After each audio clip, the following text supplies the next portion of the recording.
Good evening, and welcome once more to Brush Up Your Shakespeare, where we make Shakespeare fun and easy, the way it was always meant to be. This is episode 15, and today we will be covering Hamlet, Act 3, Scene 4. The line for today that we'll be memorizing from this scene is Hoist with his own petard. Say it with me, Hoist with his own petard, and once more, Hoist with his own petard. In the last few scenes, Hamlet has been a very bad boy. He had the murder of his father played before king and court by the troupe of traveling actors, you remember.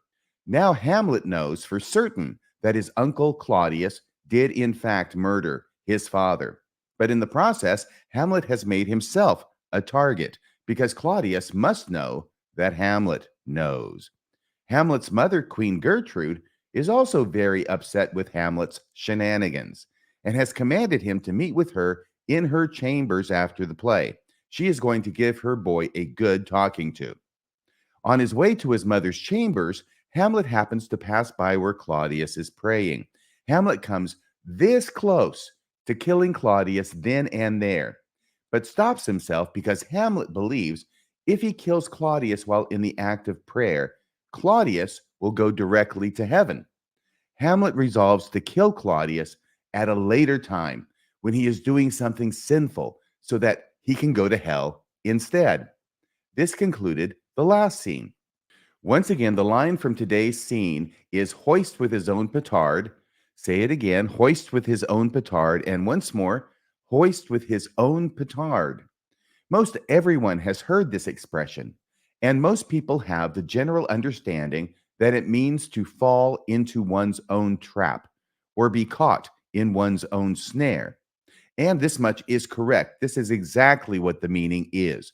But what it means specifically, we will get to toward the end of the scene. Now, Hamlet finally makes it to his mother's chambers at the beginning of Act 3, Scene 4, but not before Polonius tells Gertrude to be round with him or scold him severely. And then Polonius hides himself behind an arras. Remember an arras, Arras? It's a tapestry hung on a castle wall. That's what Polonius hides behind to listen in on the conversation between Hamlet and his mother. Polonius says to Queen Gertrude, he will come straight or right away. Look you, lay home to him, tell him his pranks have been too broad to bear with, and that your grace hath screened and stood between much heat and him, i.e., Gertrude has been protecting Hamlet from Claudius. I'll silence me, even here, pray you, be round with him. Hamlet within, or in other words, off stage, can be heard calling, Mother, Mother, Mother. And the queen says to Polonius, I'll warrant you, or I promise you I will be round with him. Fear me not. Withdraw, I hear him coming. And then Polonius hides behind the arras. Hamlet now enters his mother's chambers, and she immediately begins to lay into him. But Hamlet deftly turns the tables on her and scolds her even more severely. Hamlet says, Now, mother, what's the matter? The queen says, Hamlet, thou hast thy father much offended. And Hamlet says, Mother, you have my father much offended. Obviously, they're using the same term father, but Gertrude is talking about Claudius, and Hamlet's talking about his dead father. The queen says, Come, come, you answer with an idle tongue. And Hamlet says, Go, go, you question with a wicked tongue. The queen says, Why, how now, Hamlet? And Hamlet says, What's the matter now? The queen says, Have you forgot me? Hamlet says, No, by the rood. And the rood is a word for the cross. It's an oath. No, by the rood, not so. You are the queen, your husband's brother's wife. And would it were not so, you are my mother. Zing! Ouch! Hamlet! Wow! Hamlet is really letting her have it. He is finally telling his mother the feelings he has bottled up inside himself since her hasty marriage to Claudius.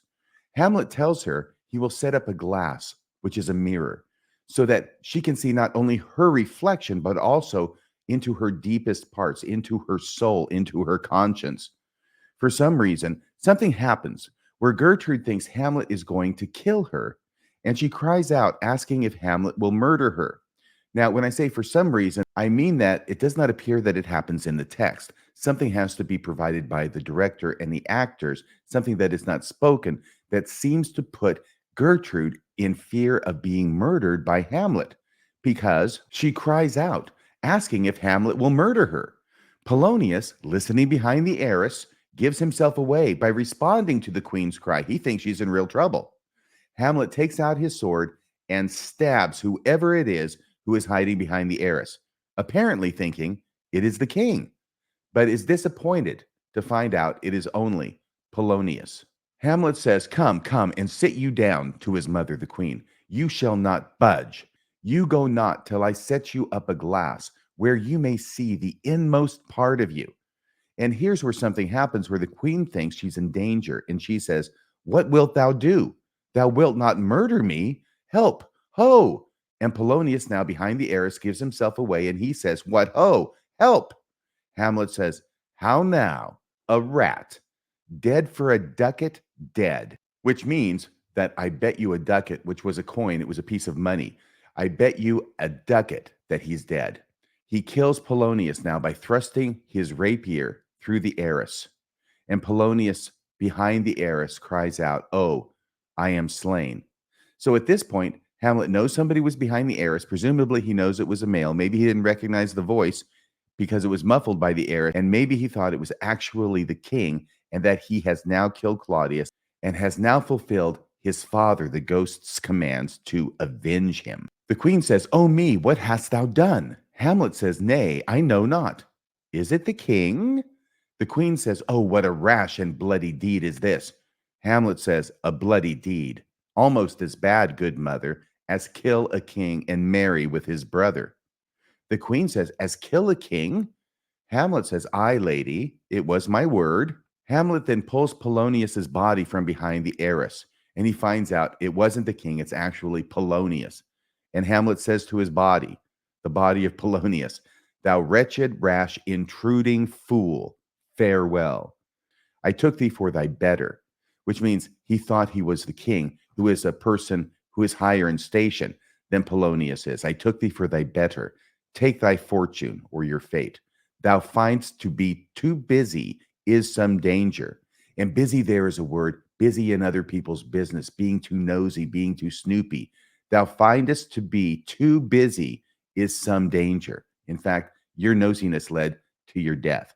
Now, even with the body of Polonius lying there, Hamlet continues to upbraid his mother. Hamlet takes two pictures or likenesses. They didn't have photographs 400 years ago, but they did have likenesses. If you were wealthy enough, you could have a likeness done of you by some kind of artwork. So these are two likenesses that Hamlet takes, one of his father and one of Claudius, and uses them to compare and contrast the two men, asking his mother how she could possibly have chosen Claudius after being married to Hamlet's father. Obviously, his father will fare better in the comparison than will Claudius. Hamlet says, "Look here upon this picture and on this." Those are the two pictures, this picture and on this picture. The counterfeit presentment of two brothers. Counterfeit just means it's not the actual thing. It's a replica. It's an image. It's a likeness. The counterfeit presentment of two brothers. Hamlet says, "See what a grace was seated on this brow." He's obviously referring to the likeness of his father here. "See what a grace was seated on this brow. Hyperion's curls, the front of Jove himself." Hyperion being the god of the sun, the front of Jove or Jehovah or Jupiter, the front being the face. So in other words, Hamlet is saying that his father looks like a god. "This was your husband. Look you now what follows." So now he points to the other likeness, the one of Claudius. "Here is your husband, like a mildewed ear blasting his wholesome brother."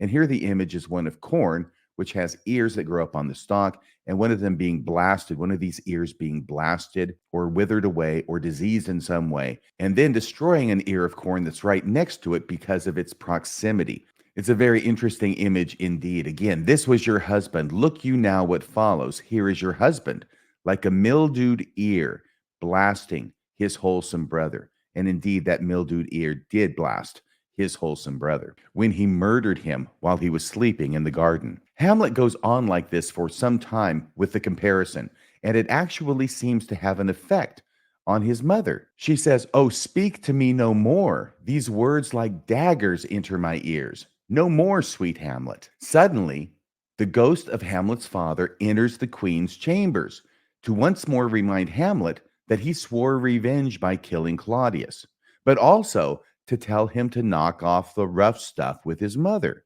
Hamlet says to the ghost, "Do you not come your tardy son to chide," i.e., himself, who's tardy in doing what it is he was commanded to do, i.e., kill Claudius? "Do you not come your tardy son to chide, that, lapsed in time and passion, let's go by the important acting of your dread command? Oh, say." The ghost agrees with him and says, "Do not forget, this visitation is but to whet thy almost blunted purpose. But look, amazement on thy mother sits. O step between her and her fighting soul." Although we know the ghost is not a figment of Hamlet's imagination, because it has already been seen by several other people, including Horatio, for some reason, Gertrude cannot see the ghost and chalks it up to Hamlet's madness. Hamlet says, "How is it with you, lady?" And the queen says, "Alas, how is it with you, that you do bend your eye on vacancy, and with the incorporeal air do hold discourse? You're looking at nothing, and you're talking to nothing." The queen says, "To whom do you speak this?" And Hamlet says, "Do you see nothing there?" The queen says, "Nothing at all. Yet all that is, I see." How often do we make that mistake in life, thinking that we see everything because we do think we see everything, and yet perhaps we're not seeing everything that somebody else can see, even if that something else is standing right in front of us. Hamlet says, "Nor did you nothing hear?" His mother says, "No, nothing but ourselves." Hamlet says, "Why, look you there, look how it steals away," his father's ghost. "My father, in his habit, his dress, as he lived. Look where he goes even now, out at the portal or the door." And the ghost exits from the scene. Hamlet now takes a huge chance. He is apparently convinced by his mother's tears that she regrets having married Claudius so quickly, and will now take the dangerous step of revealing to his mother that he isn't really mad, but has only been pretending to be mad. He says, "It is not madness that I have uttered." In other words, seeing the ghost of his father, even though his mother can't see it. "Bring me to the test, and I the matter will reword, which madness would gamble from or jump away from." In other words, if you put me to the test and ask me to say in different words what it is I just said, I can do that, which a person who is mad would not be able to. "Mother, for love of grace, lay not that flattering unction or ointment, lay not that flattering unction to your soul, that not your trespass, your sin, but my madness speaks. Mother, for love of grace, lay not that flattering unction to your soul." Don't flatter yourself. "That not your trespass, but my madness speaks." Note that although Hamlet shares the secret of his pretended madness with his mother, the greater secret, that it was his mother's new husband, Claudius, who killed her first husband, he keeps to himself and does not disclose to her. We are left to believe that perhaps the queen's reactions here indicate she wasn't involved in the murder of her husband. And yet, this question is never actually resolved in the play. Maybe she was, maybe she wasn't. Shakespeare does not answer that question for us, and we are left to decide that on our own. Now that his mother seems to be open to hearing him, Hamlet tells her to stop having sex with Claudius. Though it sounds like a strange request at first, how must Hamlet feel that his mother, knowingly or unknowingly, is having sex with the murderer of Hamlet's father? The queen says, "O Hamlet, thou hast cleft my heart in twain." And Hamlet says, "Oh, throw away the worser part of it, and live the purer with the other half. Good night. But go not to my uncle's bed." That's Claudius, his uncle. "Assume a virtue if you have it not." In other words, pretend that you are chaste, even if you are not. That's specifically what he's referring to here. The general idea of assuming a virtue or a positive quality, even if you don't have it, is something that is a famous line as well. And it's something that tends to be able to work even in life. If we want to have a certain quality or a certain virtue, all we really need to do is pretend that we have it, act like a person who has that virtue, And if you do that long enough, eventually that virtue will become part of you. It will become your virtue through pretending it was in the first place. Hamlet then swears his mother to secrecy, that she not reveal Hamlet's pretended madness to her husband, Claudius. This is, of course, why it is such a big chance for Hamlet to tell his mother his madness is just a show, that she not allow Claudius make you to ravel, and here ravel means disclose, make you to disclose all this matter out, that I essentially am not in madness, but mad in craft. Don't let Claudius know this. You can't tell him this. This is a secret between the two of us. And the queen says, be thou assured, if words be made of breath, and breath of life, I have no life to breathe what thou hast said to me. So she swears to him that she will keep this a secret between her and Hamlet, that he's only pretending to be mad and she will not tell Claudius, even though he's her husband. Hopefully, she's telling the truth about this. Hamlet reminds his mother that he has to go to England with Rosencrantz and Guildenstern. By the way, this is all happening with Polonius's body right there on the floor for the rest of the scene. He dies early in the scene and he has to remain still for the balance of it. Hamlet reminds his mother that he has to go to England with Rosencrantz and Guildenstern. We know that this trip is a plot against Hamlet's life by Claudius, but Hamlet seems to suspect as much as well. And Hamlet sounds like he has a plan to have Rosencrantz and Guildenstern meet the fate that is planned against him. This part is foreshadowing. Hamlet says, there's letters sealed, and my two schoolfellows, Rosencrantz and Guildenstern, whom I will trust as I will adders fanged, which means not trust them a lot at all. They bear the mandate, so they have these sealed letters. They must sweep my way and marshal me to knavery, which means they must clear the road for me and lead me on to some kind of trap. Let it work, he says, or let it proceed. For 'tis the sport to have the engineer hoist with his own petard. There's our line for today. Hoist with his own petard. Hamlet here invokes a metaphor from warfare, specifically siege warfare. It can be very costly in soldiers to continue to attack a stone wall behind which the enemy can hide and shoot at you to his heart's content. Because of this, the practice was developed of digging mines or tunnels under the ground until the end of the tunnel was under the wall, to plant explosives at the end of the tunnel, and to hopefully blow up the wall after the miner or the engineer had cleared the tunnel. The person who was trained in digging such tunnels and planting explosives was called an engineer. In fact, we might note that the word mine means both a long tunnel underground as well as an explosive set to detonate on impact. Sometimes the miner or engineer didn't clear the tunnel first and got blown up with his own bomb, which is exactly what hoist with his own petard means, to be blown up with your own bomb. The phrase is so familiar and the meaning so interesting that it may cause us to forget that Hamlet is likening the metaphor to his journey to England with Rosencrantz and Guildenstern. They are the ones who will be hoisted with their own petard or blown up with their own bomb. What bomb could Hamlet be referring to? Does it have something to do with the sealed letters being carried by Hamlet's two schoolfellows? It was the king who sealed the letters, of course.